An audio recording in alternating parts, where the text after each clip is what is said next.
son assemblée subsistera. Et l'œuvre de Dieu, la Bible le dit dans Ésaïe, subsistera aussi à jamais. Et je châtierai tous ses oppresseurs. Amen. Que Dieu combatte ceux qui te combattent. Amen. Amen. Que Dieu se charge de nos Amen. Je me rentrer quand même dans la pensée. Je reviens vraiment, je sentais encore de parler sur Josué chapitre 3, le verset 10, que j'avais commencé il y a 2 semaines de cela, c'est pas la fois passée. Allez-y, c'est lui qui l'a trouvé dans sa version, Josué chapitre 3, le verset 10e. C'est lui ou celle qui a trouvé, peut nous lire s'il vous plaît. Allons-y.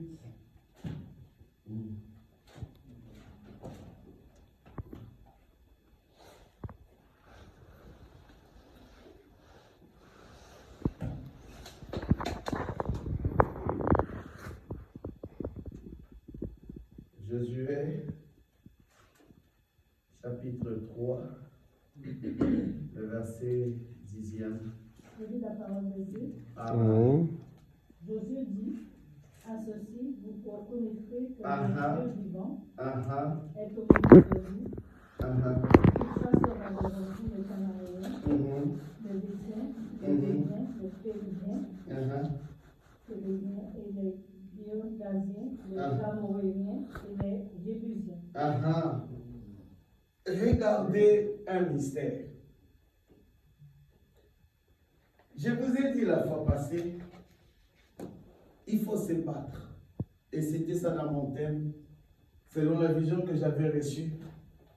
C'est ce que je voyais, une grande porte sur laquelle on avait écrit « Bats-toi ». J'ai vu la porte, on a écrit « Bats-toi ». Écoute un peu. Lorsque Dieu donne une vision, il faut chercher à comprendre. Moi, je dormais tranquillement. On me donne cette vision. Je suis en train de vous rappeler que nous sommes aussi des Ésaü cet après-midi. Tu vivras de tes efforts. Vous comprenez un peu? C'est ce que, quand Dieu te donne une vision, moi, je ne lui ai même pas demandé la vision. Il me montre une porte, mais ouvre-la. Il ne veut pas ouvrir. Mais il écrit seulement « Bats-toi ». Qu'est-ce que ça voulait dire? C'est que pour que toi et moi, nous allons très loin, il faut faire quoi? La bagarre, les efforts. Ok? Il y a ceux-là, Dieu a facilité. Il y a ceux-là qui sont nés dans des familles royales, tout était déjà là. Vous savez, quelqu'un qui est né où il y avait tout déjà là, il ne connaît pas la souffrance. Vous savez, de telles personnes, même quand il devient le président de la République, il ne peut pas sentir la misère de l'autre. Parce qu'il est né là où tout était déjà là. Les poulets, ils avaient déjà un poulailler. Est-ce que toi tu as un poulailler tel que tu es là? Et voilà peut-être avec un projet de faire un poulailler. Vous comprenez un peu? Mais eux, ils sont nés, ils ont des fermes. Et ils sont des entreprises. Depuis les bébés, l'argent entre. Mais combien entre chez toi? Hein? Oh, que le ciel s'ouvre. Amen. En ce deuxième mois. Alléluia. Que l'argent commence à descendre. Amen. Amen. Il y a de ceux-là, des Jacob, il y a des Jacob, il y a aussi des Ésaü. Il y a des gens qui sont nés là où le ciel est facile. Mais il y a d'autres personnes qu'il faut la sueur. Vous comprenez? Il faut se battre. De ton épée, tu as l'épée. Et en développant cela, j'étais en train de parler de Proverbes chapitre 27, verset 18. C'est là qui m'avait aidé quand même à comprendre que tu jouiras, et que celui qui soigne de son figuier jouira de ses fruits. Vous comprenez? Il y a de cela, je disais, les capacités, le don que Dieu t'a donné comme Ésaü, c'est que c'est une épée en toi. Tu te défendras. Il y a d'autres personnes, c'est l'ange de l'Éternel qui va les défendre. Mais d'autres personnes, c'est toi-même qui va se défendre. C'est comme ça que Dieu a prévu les choses. Lorsque j'ai reçu cette vision, mais pourquoi le Seigneur va me donner au début de cette année cette vision? C'est que pour la maison, le sort de cette église, c'est que vous devez vous battre. Il faut se battre. Donc j'ai compris qu'il faut travailler. Comme on n'a jamais travaillé. Il faut se mettre au travail. Quand tu dis, oh j'ai prié pour que les gens viennent, ils ne viendront jamais à l'église. Il faut aller le visiter. Ça voulait dire que Dieu nous incite, nous appelle dans des actions que dans des paroles. Dis-moi un peu, ça va te servir à quoi une épée? Oh, j'ai dit, j'ai coupé les têtes de mes ennemis. Quand tu as une épée là, il faut aller te battre. C'est pas ça.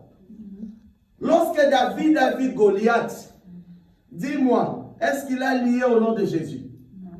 Il a fait quoi? Il a ramassé des pierres. Il a affronté. Il n'avait pas gagné.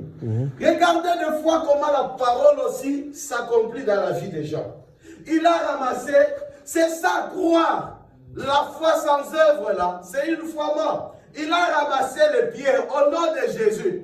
Donc il y a de cela seulement par la parole Dieu agit. Mais il y a d'autres personnes, il faut une association des actions. Nous là, je pense que nous sommes de cette génération-là. Donc le ministère n'a jamais été facile. Et cela vous était dit. Et j'étais en train de déclarer la fois passée, je le déclare. Amen. Que Dieu nous donne les opportunités à gagner le combat aussi cette année. Amen. Vous savez, Dieu a déjà fait des promesses à tout le monde. Il a dit à Israël que je te mènerai dans un pays où coule le lait et le miel. Ce n'était pas ça la promesse. Hein? Toutes les générations, les pays coulent le lait et le miel. Nous sommes dans Josué chapitre 3. Josué, le leader, va commencer maintenant à parler. Vous reconnaîtrez ceci que Dieu. Donc vous comprenez un peu. Ils arrivent sur la terre promesse, la terre promise. Ils arrivent là où Dieu leur avait dit où le pays coule le lait et le miel. Est-ce qu'ils ont trouvé une vache remplie dans son ventre du lait? Non, prêchez-moi, non. Est-ce qu'ils ont trouvé une vache grosse là? Il dit que non. Elle est en train de faire sortir le lait. Parce que la Bible ne ment pas, non? Est-ce qu'ils ont trouvé une vache qui était fatiguée? Il dit, j'ai beaucoup de lait. Je peux nourrir. Mais 1 million, ils n'ont même pas trouvé ça. Est-ce qu'ils ont trouvé des essaims, des bassins remplis de tonneaux remplis du miel? Non, répondez non. Vous êtes des lecteurs de la Bible, non? Répondez. Est-ce qu'ils ont trouvé ça? Non. Mais regardez quelque chose qui m'étonne. Ils vont trouver 7 nations sur la terre.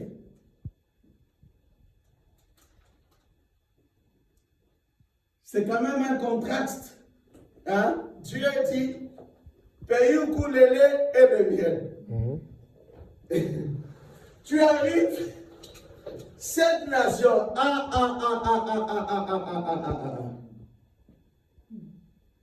7 nations. Ce ne sont pas des bébés, c'est des nations armées.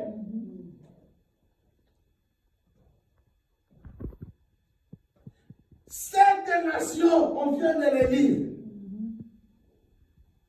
Il fallait les déloger. Vous allez les déloger avec quoi? Même si Dieu vous a promis. Pardon, non? Allez-y.